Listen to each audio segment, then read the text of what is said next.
अस्सलामुअलैकुम जी।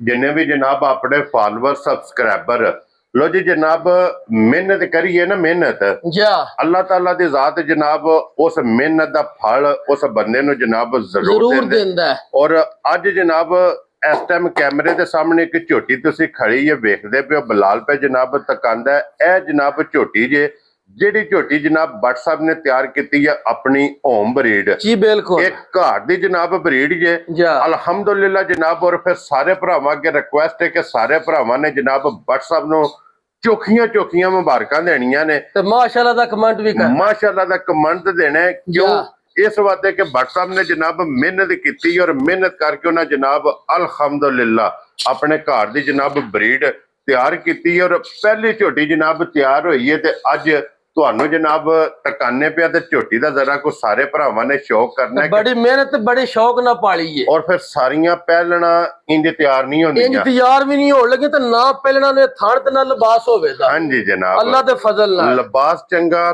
थन चंगा, उम्र चंगी, फिर माशाल्लाह रंग चंगा कि सारी नश काली भाई दी बलाल नसां तो लैके पैरां दी खरंडियां तक एक रंग दे विच इस झोटी मुंह दे चार दंद हाँ जी जनाब मुकम्मल नहीं होई चोगी जनाब हुण झोटी भी लगदी जे और झोटी दे सोण विच ये दिन बाकी जे 10 पूरे लोकेशन जनाब इस झोटी दी जिथे झोटी खड़ी है जिला तहसील गुजरात ते पिंड जनाब दा चक चौधो भाई वसीम भट्ट साहब दे जनाब डेरे दे फार्म ते ये झोटी खड़ी है जनाब। और जिस भी भरा ने फोन करके कहा ना कि भट्ट साहब तुहाडे रसे भी शौक रखने आ ब्रीड दा ए उन्हां भरावां वाली अल्लाह दे फजल नाल जनाब काम करने पे और ब्रीड वास्ते झोटी चाहिए और उस बंदे नु ये झोटी अल्लाह दे फजल नाल एज ए गिफ्ट करके झोटी लभ जाएगी। और नंबर नोट करना भट्ट साहब दा। भट्ट साहब अपना नंबर बोलो 0349 2660 585 585 WhatsApp इमो दे कॉल इहदे ते जनाब राबता कर लेना।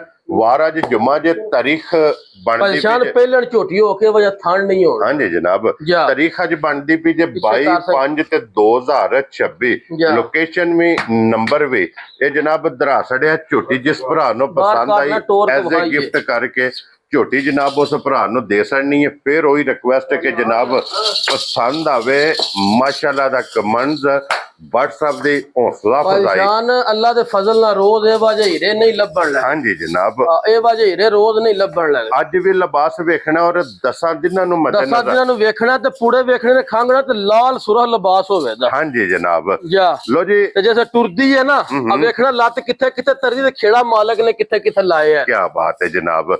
लो जी भट्ट साहब दे ग्रेट हुण नारा जनाब मारना जी